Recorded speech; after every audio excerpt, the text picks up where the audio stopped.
La idea es empezar a hablar un poco de tuberculosis y de recordar que es una enfermedad muy antigua, que allá hacia el 8000, 5000 antes de Cristo, se encontraron momias egipcias que mostraban lesiones óseas compatibles con Mycobacterium tuberculosis, que ya en el 2000 antes de Cristo los hindúes reconocían la enfermedad, y que en Egipto, hacia los 1500 antes de Cristo, se hablaba de la consunción del pulmón. Hipócrates es un gran descriptor de esta enfermedad, es el primero que se sistematiza la descripción, se refiere a ella como tisis y la reconoce como una enfermedad devastadora. ¿Por qué la tuberculosis genera ese miedo, esa tensión? Cuando uno lo diagnostica a un paciente que tiene tuberculosis, se produce cierta vergüenza, cierto ocultamiento. Escuchamos de casos de familias que expulsan a los miembros con tuberculosis, problemas laborales, problemas en el estudio. Esto es porque el 50-60% de los pacientes con tuberculosis sin tratamiento se mueren, ¿sí? Tenemos todavía el recuerdo, porque es algo relativamente cercano, de lo que fue la peste blanca, que diezmó al 25% de la población europea entre finales del siglo XVIII y mitad del siglo XIX. Entonces, esta enfermedad, uno podría decir que se consideraba un cáncer que contagiaba, ¿sí? Por eso, eh, aún hoy, a pesar de tratamientos efectivos y accesibles, sigue siendo una enfermedad tabú, ¿sí? El tratamiento de la tuberculosis, a pesar de ser una enfermedad tan antigua, data del siglo XX. Tratamiento efectivo, el tratamiento con los múltiples fármacos como lo conocemos ahora. En 1947 aparece el primer antibiótico antituberculoso, que es la streptomicina. En el 1952, uno de los antituberculosos más eficaces, la isoniazida, y recién en 1970 se comienza a usar la rifampicina. Es decir, que el tratamiento con las 4 drogas que conocemos actualmente, que nos garantiza casi el 100% de la curación de los casos de tuberculosis, tiene una antigüedad de 50 años, nada más. ¿Por qué seguimos hablando de tuberculosis? ¿Por qué le seguimos dando tanto valor, a pesar de ser una enfermedad que hace unos minutos dije que era curable? Hay 2.000 millones de infectados en la población mundial. 80% de la población mundial está infectada, esto es, son reservorios para tuberculosis. 30 millones están enfermos y se enferman por año 9.600.000 pacientes. La infección bacteriana es la causa, la tuberculosis es la infección bacteriana que causa más muertes en todo el mundo. Mueren 2 millones de personas por año. Ustedes saben que hay un reemerger de la tuberculosis, si bien nunca había desaparecido, reemerge a principios de los 90, y esto está ligado con la epidemia de la del HIV-Sida y con las migraciones frecuentes, ¿sí? 1.200.000 pacientes con HIV desarrollan tuberculosis, ¿sí? Otro problema que emerge y que hace a la tuberculosis un gran problema de salud es la resistencia a antibióticos, ¿sí? El desarrollo de lo que conocemos como tuberculosis multiresistente. 480.000 personas desarrollaron tuberculosis multiresistente en el 2015, 2014-2015, según cifras de la Organización Mundial de la Salud. Mirando este mapa podemos ver la distribución mundial de la tuberculosis. Vemos que hay mucha variabilidad en la incidencia de tuberculosis, pero que es de distribución mundial. Los países de África, especialmente del sur africano, la India, China, Europa del Este, son países con alta prevalencia de tuberculosis. Y mirando nuestro continente, los países con más alta incidencia de tuberculosis: Perú, Bolivia, Ecuador y Centroamérica. Está claro que la tuberculosis afecta más a países en vías de desarrollo.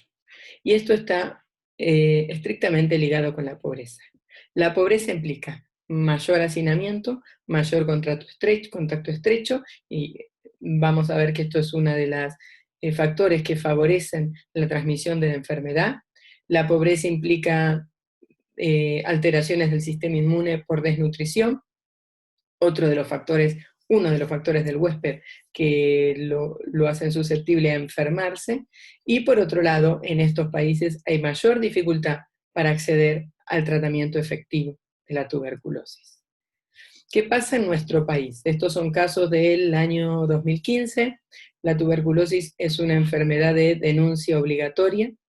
10.713 casos notificados durante ese año, 679 muertes. En el país tenemos el problema de importante subregistro, a pesar de ser obligatorio la denuncia de esta enfermedad, ¿sí?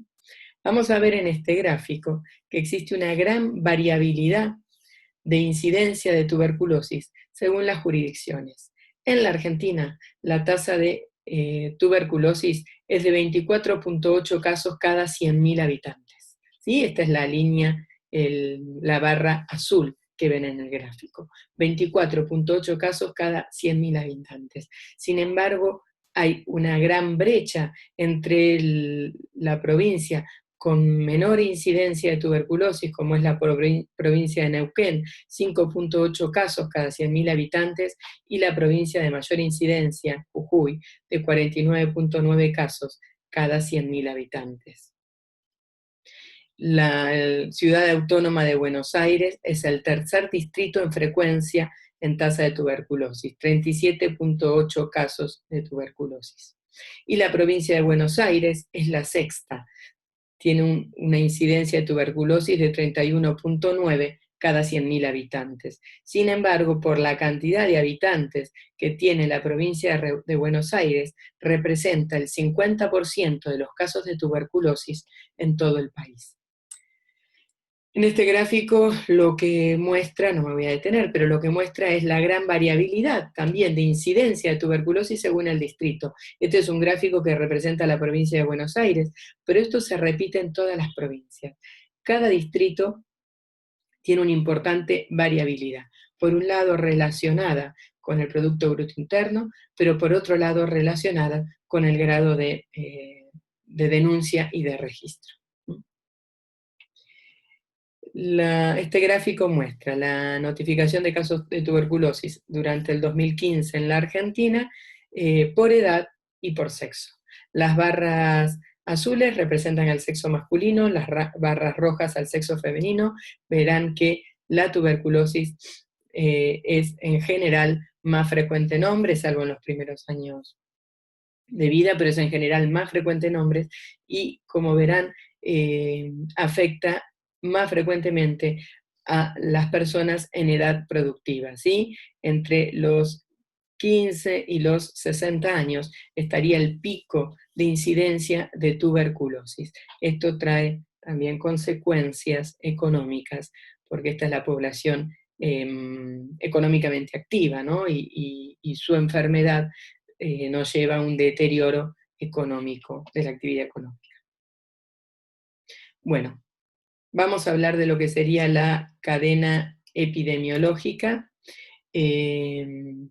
Como toda enfermedad infecciosa, necesitamos de un agente causal, de un reservorio que va a ser la fuente de infección donde se aloja el organismo, de un mecanismo de transmisión de ese agente causal y de un huésped que va a recibir ese agente causal y va a ser susceptible de enfermarse.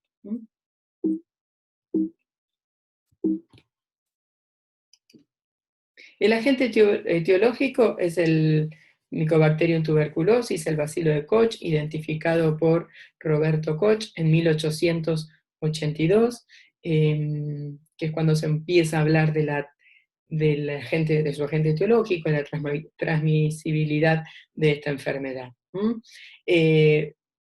Familia Mycobacteriaceae, género Mycobacterium. Dentro del complejo Mycobacterium tuberculosis hay varias especies, pero el 98% corresponden al Mycobacterium tuberculosis. Cuando el Mycobacterium tuberculosis no encuentra un ambiente propicio al Mycobacterium tuberculosis, es un aerobio estricto, ¿sí? Entonces, cuando se encuentra en situaciones de baja tensión de oxígeno y de pH bajo, tiene la capacidad de entrar en un estado de latencia o durmiente. Entonces puede demorar su multiplicación desde varios días hasta muchos años. Estos pacientes que van a tener el bacilo en estado de latencia, que no van a causar enfermedad, son los que se convierten en el reservorio de esta enfermedad. La tuberculosis se transmite por vía aerógena, cuando tosemos, estornudamos, cuando hablamos, expulsamos gotitas de flu, que se llama, y esas gotitas contienen al bacilo de la tuberculosis. Esas gotitas, para poder ingresar a la vía aérea inferior y producir la infección, tienen que tener un tamaño de 1 a 5 micromicrones. Pero entonces recordar que la transmisión es solo por vía aerógena, no se contagia por compartir utensilios, ¿sí? El Mycobacterium bovis se transmitía también por la ingesta de leche contaminada, pero esto con la pasteurización de los lácteos ha desaparecido como problema de salud pública. Bueno, ¿cuál es la historia natural de la tuberculosis? Yo estoy en contacto con un paciente con tuberculosis bacilífero, quiere decir que tiene una forma pulmonar abierta, es decir, que está en contacto con un bronquio, y entonces puede expulsar los bacilos a través de las gotitas de fluve, y tengo dos posibilidades: o me infecto o no. 70% de los pacientes en contacto con un paciente tuberculoso no se va a infectar. Un 30% sí se va a infectar y se va a convertir en un reservorio. Ahora, no todo paciente que se infecta se enferma, por lo suerte una minoría. 5% de los pacientes infectados, estamos hablando de pacientes inmunocompetentes, porque cuando hay inmunocompromiso, deterioro importante de la inmunidad celular, como es el caso del SIDA, la situación cambia totalmente. Pero en general en inmunocompetentes, 5% de los pacientes infectados se enferman y 95% van a seguir toda su vida sin enfermarse, solamente infectados. ¿Qué hace que unos pacientes se enfermen y otros pacientes no se enfermen? Bueno, depende de varias cosas, depende del bacilo, de la virulencia del bacilo, de la cantidad de bacilos, ¿sí? Cuando el paciente tiene lesiones más bacilíferas, llamamos, con mayor cantidad de bacilos, es decir, cuando respiro, cuando aspiro, ingresa a mi interior mayor cantidad de bacilos, tengo más chance de infectarme y enfermarme. También va a depender del ambiente, ¿sí? Cuando uno está expuesto durante más tiempo a ambientes más chicos, menos ventilados, más posibilidad de enfermarse tendrá. Y después hay otros factores que dependen del huésped. Hay fármacos que producen deterioro de la inmunidad y con esto conllevan a un mayor riesgo de enfermarse, infecciones como el HIV. Hay otras enfermedades también que favorecen la enfermedad, como puede ser la diabetes, enfermedades neoplásicas, ¿sí? Distintos grados de desnutrición.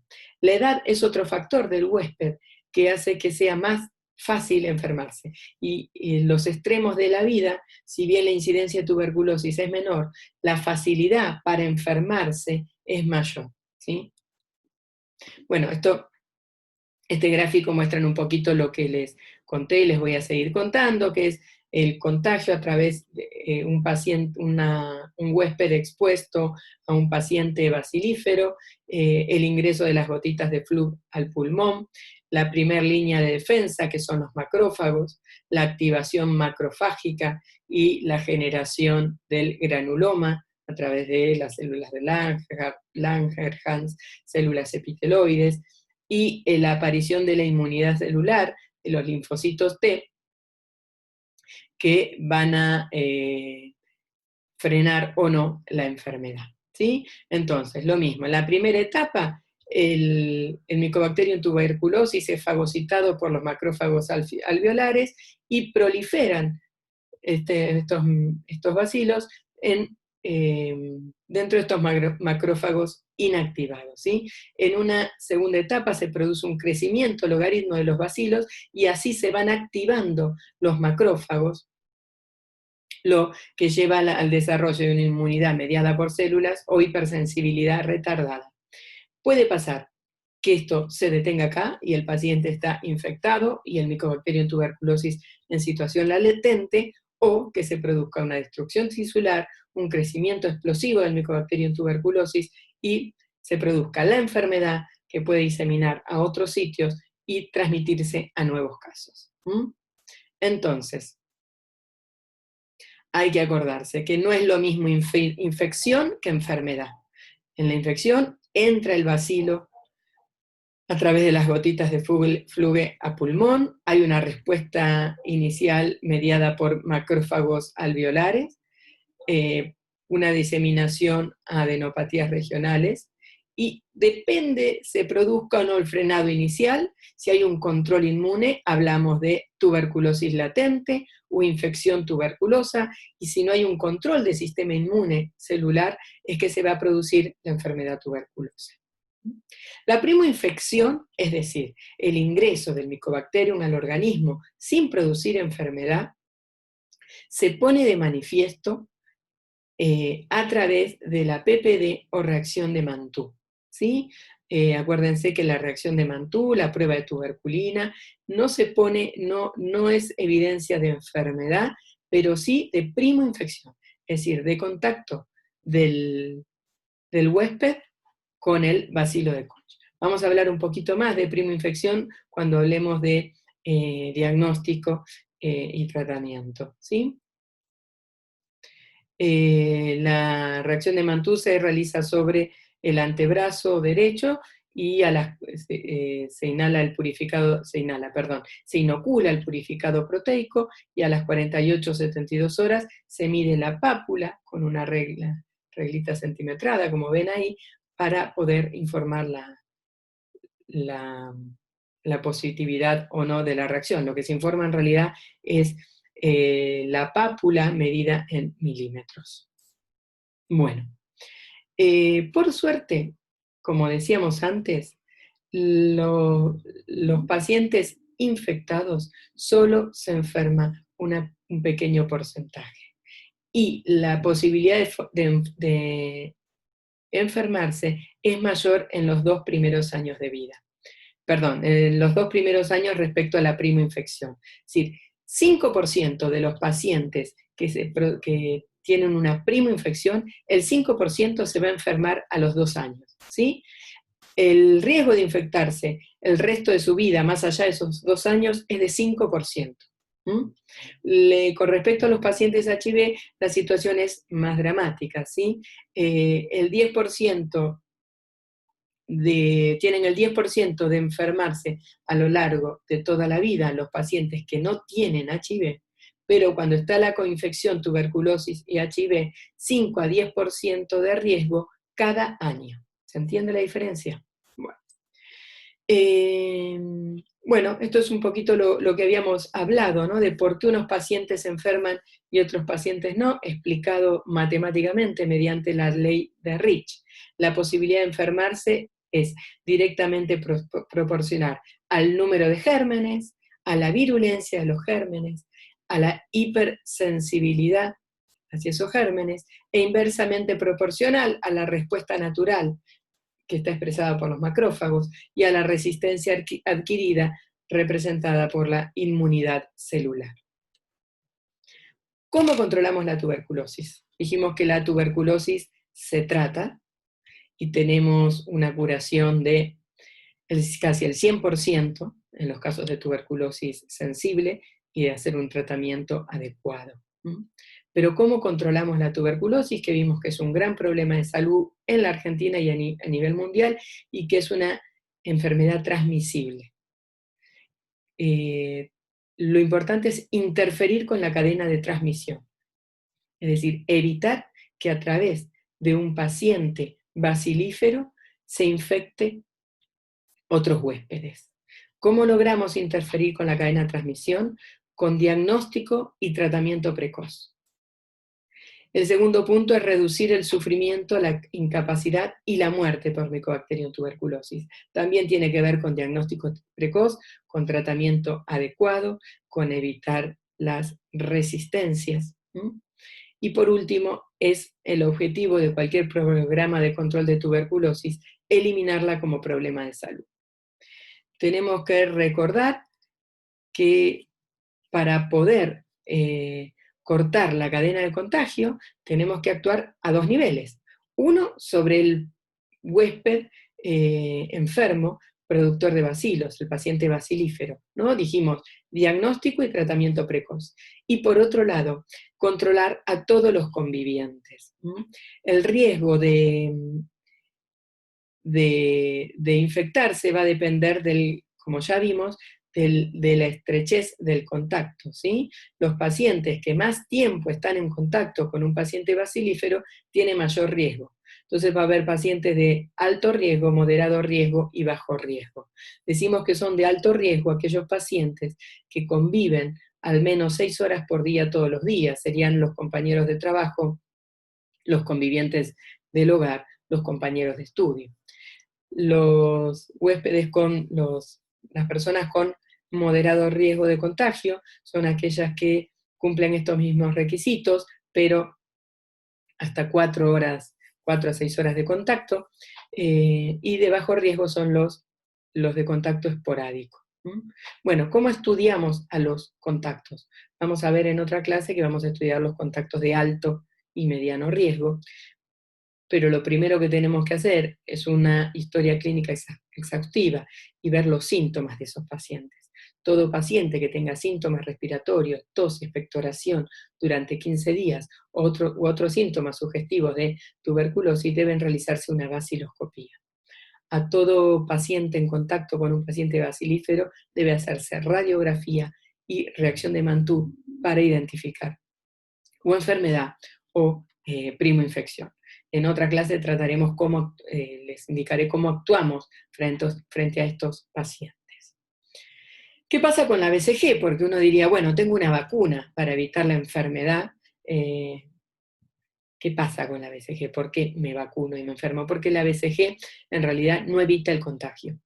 La vacuna BCG protege en la primera infancia contra las formas graves de tuberculosis meningia y diseminada, muy grave en la primera infancia, alta mortalidad y secuelas, ¿sí? Entonces debe aplicarse al momento de nacer a todos niños antes de los que salgan de la maternidad que tengan un peso mayor a 2 kilogramos. Entonces recordar la importancia de la BCG, pero también acordarnos o saber que no evita la transmisibilidad de esta enfermedad.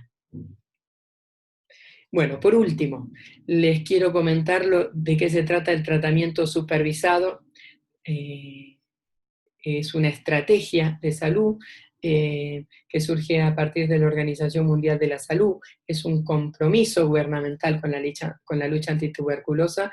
En la Argentina la llamamos TAES, tratamiento acortado estrictamente supervisado. También se la conoce por sus siglas en inglés DOTS, tratamiento supervisado directamente observado. Les decía que es un compromiso gubernamental con la lucha antituberculosa que permite detectar los pacientes sintomáticos que acuden al servicio sanitario mediante la baciloscopía de esputo, y esta acción está dada para tratar precozmente y así cortar la cadena de contagiosidad y de ese modo también evitar secuelas, sufrimiento y muerte. El tratamiento acortado debe ser un tratamiento de 6 a 8 meses de duración, y en los pacientes con baciloscopía positiva, bajo observación directa durante los 2 primeros meses, con control bacteriológico periódico y al alta. ¿Sí? Esto de hablar de supervisión se refiere que hay un agente sanitario, que no necesariamente tiene que ser un profesional de la salud, pero ser un agente sanitario que pueda realmente corroborar que el paciente toma la medicación delante de él cada día. Esta estrategia también garantiza un suministro gratuito, regular e ininterrumpido de las drogas antituberculosas y exige un sistema normatizado de registro y notificación. Bueno, esto ha sido todo.